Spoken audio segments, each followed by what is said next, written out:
नमस्कार दोस्तों, welcome back. मैं सुहानी और आज हम लोग देखने वाले हैं कि आप अगर 8 स्टैंडर्ड से 9 स्टैंडर्ड में जा रहे हो तो सबसे पहले तो आपको सिलेबस पता होना चाहिए संस्कृत का कि एग्जैक्टली सिलेबस क्या है, उसके अंदर पद्य में क्या आता है, गद्य में क्या आता है, सो दैट आप जब अपना पढ़ाई करना चालू करोगे तो आपके पास एक बेसिक आइडिया हो। तो चलिए आज हम वही देखने जा रहे हैं। Let start. सबसे पहले तो हम आते हैं हमारे इंडेक्स के ऊपर। तो आपको यहाँ पे दिखाई दे रहा है कि टर्म वन के अलग से है और टर्म टू का सिलेबस अलग से है, प्रथम सत्र और द्वितीय सत्र का। सबसे पहले तो हमारे पास आता है, जब भी हम लोग पेपर देखते हैं तो पेपर पैटर्न में सबसे पहले हमारे पास होता है दैट इज सुगम संस्कृतम। अभी सुगम संस्कृतम में क्या आता है कि जो भी समय है या फिर चित्रपद कोश है, संख्या है, ये सब आता है सुगम संस्कृतम में, जो कि आपको एग्जाम में सबसे पहले सेक्शन में पूछा जाता है, राइट। तो ये हमारा है सबसे पहला पार्ट। अभी यहाँ पे ना मुझे ये बात बताओ कि क्या मैं आपको पेपर पैटर्न भी एक्सप्लेन करूँ क्या, जो कि आपको एग्जाम में पूछे जाते हैं, सो दैट आपको एग्जैक्टली पता चलेगा कि पेपर पैटर्न में कौन से मतलब पेपर पैटर्न के अकॉर्डिंग कौन से क्वेश्चन होते हैं। ये तो ठीक है कि सुगम संस्कृत में ये आता है, गद्य में क्या आता है, पद्य में क्या आता है, ऐसा हम लोग आज इंट्रोडक्शन देख लेंगे।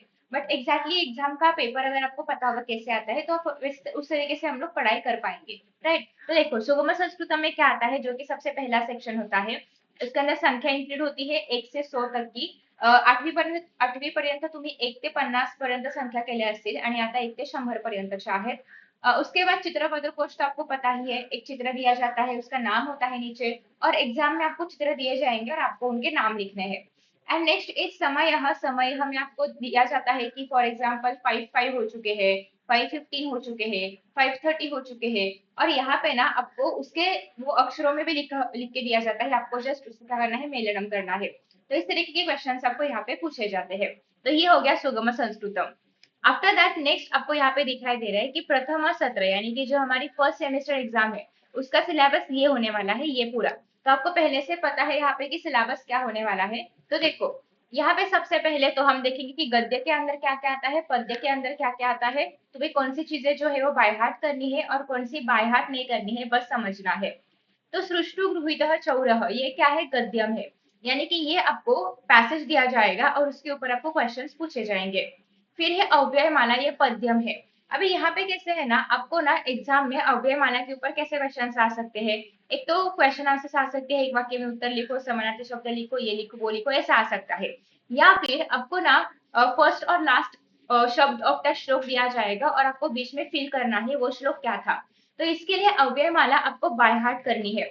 आपको उसका ट्रांसलेशन नहीं पूछा जाएगा, आपको वो इस तरीके से फिल करने के लिए पूछा जाएगा। इसके लिए ना आपको आफ्टर दैट नेक्स्ट यहाँ पे आपको दिखाई दे रहा है धन्य तो धातु याचक, सिमिलरली आपको पैसेजेस दिए जाएंगे और उसके ऊपर क्वेश्चंस पूछे जाएंगे।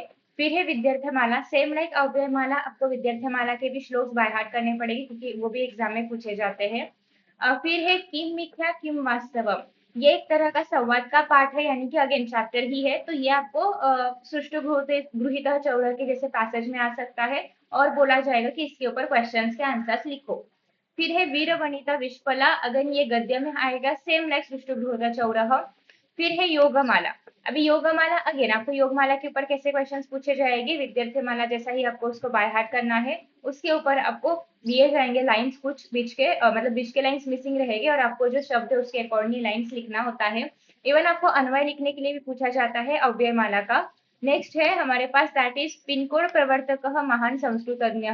अगेन ये गद्य में आता है, सिमिलरली सृष्टि गृहते की जैसा आपको पूछा जा सकता है। तो इस तरीके से ये हमारा प्रथम सत्र का गद्य और पद्य का सिलेबस है।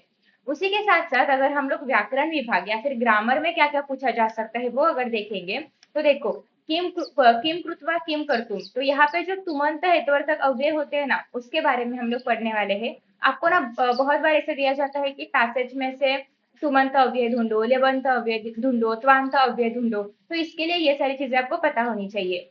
फिर है वर्णानाम साहचर्यम। तो यहाँ पे आपको पता चलेगा कि हमारे संस्कृत में जो सारे वर्ण है, वर्णमाले के जो भी सारे वर्ण अक्षर है, तो उनका क्या क्या मीनिंग है, उसमें से ओष्टव्य कौन से है, तालव्य कौन से है, दंतव्य कौन से है, ये सारी चीजें पता होनी चाहिए क्योंकि ये भी एग्जाम में पूछी जाती है। एक एक मार्क्स के क्वेश्चन है, ये ज्यादा बड़े नहीं है।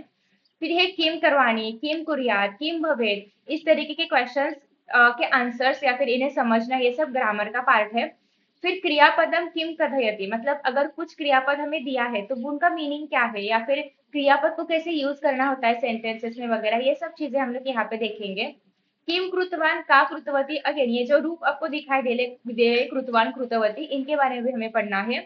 फिर है अगेन ये सब आपको एक ही सेम के लिए नहीं पढ़ना है, ये फर्स्ट और सेकंड सेम का अलग अलग सिलेबस है इसमें। फिर आता है उपपद विभक्ति अंतः, फिर आता है संख्या विशेषणी। संख्या विशेषणी आपको इस साल और 10th के साल में भी इंपॉर्टेंट है, इसलिए बहुत अच्छे से करेंगे हम लोग। उसके ऊपर दो है हमारे पास संख्या विशेषणी, एक और दो। क्रियापदम किम कथयति, अगेन ये भी दो है। केन कृतम और विशेषणम। तो देखो ये सारी चीजें जो है ना, ये सारा ग्रामर का पार्ट है। तो जो हम लोग हर बार संस्कृत में पूछ रहे थे कि ग्रामर डिफिकल्ट है क्या, कि ग्रामर हमें आएगा कि नहीं वगैरह वगैरह, तो ये सारी चीजें हैं, ये आपको सब कुछ ग्रामर में पूछा जाता है, और इसके ऊपर सबके ऊपर मैं आपको वीडियो बना के दूंगी, सो डोंट वरी, हम लोग सब कुछ जो है वो धीरे धीरे देखेंगे। अभी तो हम फिलहाल इंट्रोडक्शन देख रहे हैं कि एग्जैक्टली एग्जाम में क्या क्या पूछा जाता है। उसके बाद देखो नेक्स्ट आपको यहाँ पे दिखाई दे रहा है, दैट इज अमरकोश, शब्दकोश, घटक परीक्षा एक और प्रारूपम। तो बेसिकली ये क्या है, यहाँ पे जो अमरकोश दिया है वो बस हमारे काम का है, क्योंकि एग्जाम में ना आपको बहुत बार दिया जाता है कि कोई शब्द रहेगा, फॉर एग्जाम्पल राजा शब्द है, तो बोला जाता है कि इस राजा शब्द के लिए अमरकोश वाला शब्द लिखो, बट इसके लिए आपको अमरकोश एग्जाम में नहीं दिया जाएगा। तो ऐसे बहुत कॉमन शब्द है, या फिर कॉमन कॉमन कोई तो वर्ड्स है जिनका आपको अमरकोश में से जो मीनिंग है वो पता होना चाहिए, जो कि मैं आपको बताऊंगी कैसे याद रखना है, क्योंकि अमरकोश बहुत बड़ा है, हर एक शब्द हम लोग याद नहीं रख सकते। तो एग्जैक्टली कौन सा शब्द याद रखना है, क्या करना है, वो भी आपको बताऊंगी, आप उस तरीके से याद रख सकते हो। उसके बाद नेक्स्ट आता है दैट इज, यहाँ पे जो दिया है संधि कोश, अपठित गद्यम वगैरह, तो आपको पता होगा कि हमारे पेपर में अपठित गद्यम का भी एक स्लॉट होता है, आपने 8th स्टैंडर्ड में भी पेपर दिया है तो आपको पता है कि अपठित गद्य यानी कि हमारे टेक्स्ट बुक में ये सारे जो गद्य है, इनके अलावा जो गद्य आते हैं उन्हें हम लोग बोलते हैं अपठित गद्य।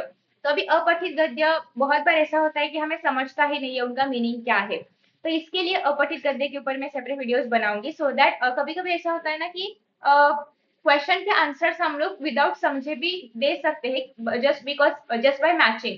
तो ऐसा होता है कि एक वाक्य में उत्तर लिखो, आपको क्वेश्चन दिख रहा है, तो क्वेश्चन में बस वो एक वर्ड मिसिंग होता है, वहां पे आपको प्रश्नार्थक शब्द दिखता है, तो हम बिना पैसेज को समझे भी उसका आंसर कैसे लिख सकते हैं ये मैं आपको बताऊंगी। सेम स्ट्रेटेजी मैंने 10th स्टैंडर्ड को भी दी थी इस साल बोर्ड एग्जाम के लिए, उनको बहुत अच्छे रिजल्ट आए थे, आपको भी बताऊंगी। तो जैसे कि आपको अगर अपठित गद्यांश समझ में ना भी आए तो भी आप आसानी से क्वेश्चंस को सॉल्व कर सकते हो। ओके, आफ्टर दैट नेक्स्ट आता है द्वितीय सत्र। अभी द्वितीय सत्र में क्या क्या है, सुक्ति सुधा। अभी देखो आपको 9th में कैसे होता है कि पहला सत्र का अभ्यास पहले इसमें खत्म हो जाता है, सेकंड सत्र में नहीं पूछा जाता है वो, राइट। सो अभी द्वितीय सत्र का फ्रेश सिलेबस है, जिसमें क्या क्या है, सुक्ति सुधा है, पद्यम जैसे अव्ययमाला था वैसा ही सेम सुक्ति सुधा रहेगा। फिर आता है पितृभक्त नचिकेत, सेम पैसेज दिया जाएगा, उसके ऊपर क्वेश्चन पूछे जाएंगे। मनस स्वच्छता भी सेम पैसेज के ऊपर क्वेश्चन। अभी ये वाला जो अमरकोश है ना, ये संवाद रूपी पाठ है, ये आपको एग्जाम में, ये अमरकोश और ये जो यहाँ पे दिया हुआ अमरकोश है दोनों अलग है। यहाँ पे आपको अमरकोश का एक्चुअल यूज कैसे करना है वो इस संवाद में बताया गया है, और अमरकोश एग्जैक्टली होता क्या है वो आपको यहाँ पे ऊपर पता चलेगा, ठीक है। फिर है शर्मा यहाँ शीलम, पद्यम पाठ है।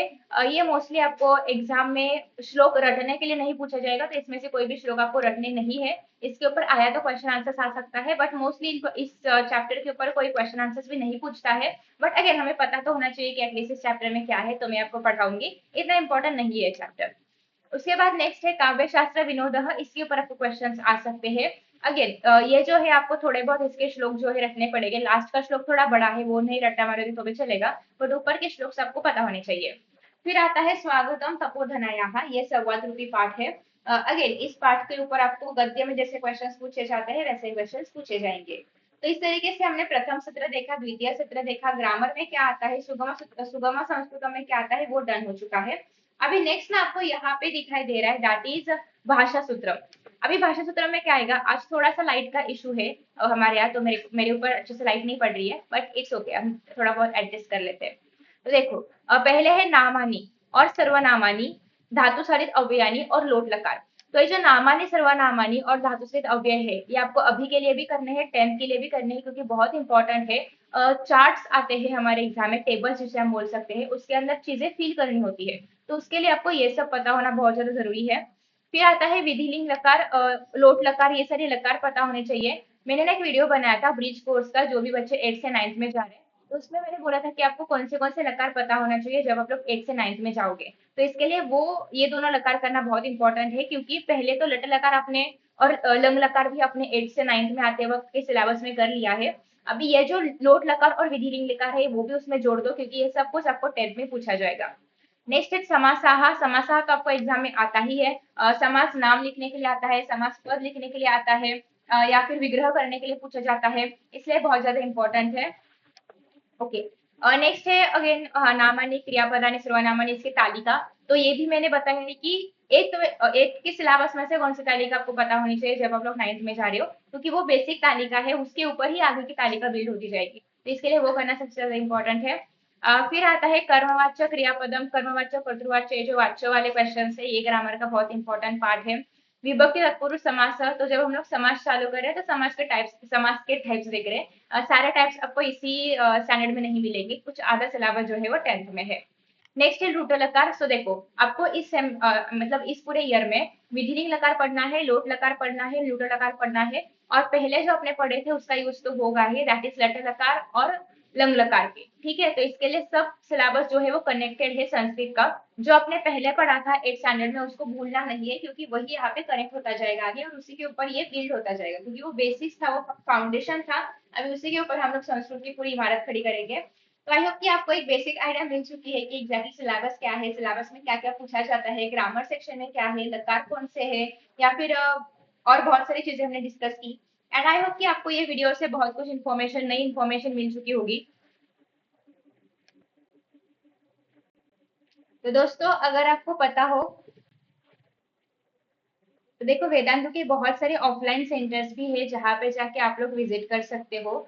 तो यहाँ पे आपको बहुत सारी इन्फॉर्मेशन मिल जाएगी, और साथ ही साथ में अगर आप देखोगे तो नीचे डिस्क्रिप्शन बॉक्स में ना इन सब के लिंक्स भी अवेलेबल है। तो ये कुछ सेंटर्स है जो आप लोग एक्सप्लोर कर सकते हो, देखो यहाँ पे। अगेन इसके साथ साथ आपको पता रहेगा कि वेदांतु के ना बहुत सारे बैचेस लॉन्च हो रहे हैं, तो आप उन्हें भी देख सकते हो। अगर आप लोग 8th से 9th में जा रहे हो, तो आप लोग जा रहे हो 8th स्टैंडर्ड से 9th स्टैंडर्ड में, तो यहाँ पे देख सकते हो कि आपके लिए बैच है, दैट इज लर्नर्स बैच। और साथ ही में बहुत सारी अदर ब्रांचेस भी यहाँ पे आपको दिखाई दे रही होगी। यहाँ पे आपको दिखाई दे रहा है स्कॉलर्स बैच है, या फिर बहुत सारी बैचेस है, तो आप उन्हें भी एक्सप्लोर कर सकते हो। उनमें इन सब में एनरोल करने की लिंक्स आपको नीचे डिस्क्रिप्शन बॉक्स में मिल जाएगी। और लर्नर्स बैच जैसे कि 9th स्टैंडर्ड के लिए चालू हो रही है, इसके अंदर सारा सिलेबस आपको दिखाई देगा, जो भी 9th स्टैंडर्ड का है, सारे टीचर्स अवेलेबल है। तो जाके देख सकते हो बैचेस। बैचेस का सारा लॉन्च वगैरह आपको दिखाई देगा चैनल पे। And thank you so much for watching this video. See you in the next video, bye.